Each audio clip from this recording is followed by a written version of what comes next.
Dollar নামে একজন আছে, তাকে আমি চিনি। কিন্তু এই ডলার এই আমার মেয়ে রামিসার হত্যাকাণ্ডের সাথে সে জড়িত না।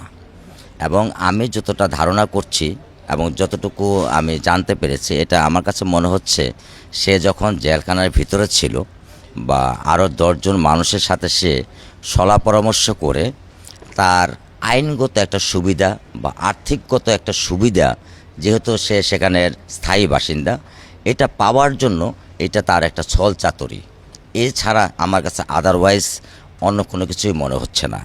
আর আপনাদের সামনে যেহেতু দাঁড়িয়েছি, আমি একটা কথা বলবো, আমার রামিসা চলে গেছে, এটা হয়তো বা আল্লাহ তাআলার ইচ্ছে বা আমাদের সমাজ ব্যবস্থা যাই বলেন।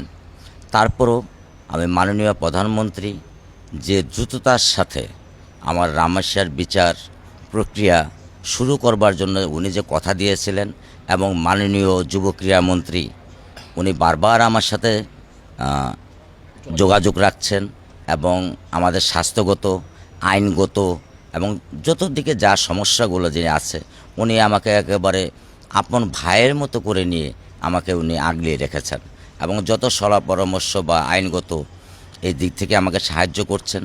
সর্বোপরি আমি ধন্যবাদ জানাই বাংলাদেশের বিচারপতি, যিনি আমার মেয়ের কেসটাকে দেখছেন। একটানা 17 জন আসামির সাক্ষী আমার জানা মতে বাংলাদেশের ইতিহাসে আছে কি না আমি জানি না, আমার স্বল্প জ্ঞান থাকতে পারে। কিন্তু উনি যে অক্লান্ত পরিশ্রম করেছেন, ওনাকেও আমি অন্তঃস্থল থেকে ধন্যবাদ জানাই।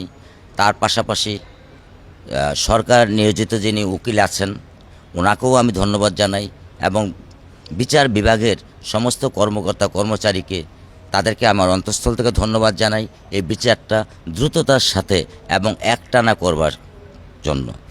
পরিশেষে কালকে আছে রামেসার কোর্টের বিচারের তারিখ। আমি আপনাদের মাধ্যমে রায়ের তারিখ, আমি আপনাদের মাধ্যমে আমি আমার রামেসার বিচারের সর্বোচ্চ শাস্তি আমি রাষ্ট্রের কাছে প্রত্যাশা করছি এবং বিচার বিভাগের কাছে প্রত্যাশা করছি। আমি এখন যদি মাননীয় প্রধানমন্ত্রীকে বলি, আপনি আরও কঠোর থেকে কঠোর আইন করেন। আইনে আমাদের সংবিধানে পাতাকে পাতা, পাতাকে পাতা, পাতা ভরা।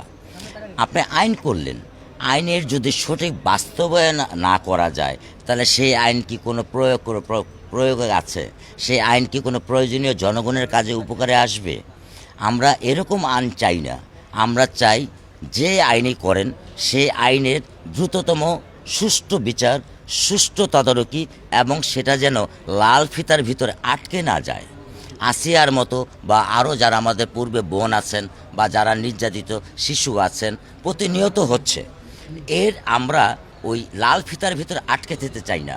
আমরা চাই সরকার এমন একটা আইন করুক, আসামি যদি স্বীকার করে যে আমি দোষী, তাহলে সর্বোচ্চ 10 দিনের ভিতরে বা দ্রুত থেকে দ্রুত সময়ের ভিতরে সে রায় কার্যকর করা হোক। তাহলে মানুষের মনে স্বস্তি ফিরে আসবে, মানুষের মনে ভয় দেখা দেবে এবং তারা হয়তোবা এইসব অপরাধ থেকে তাদেরকে নির্মূল করবার চেষ্টা করবে।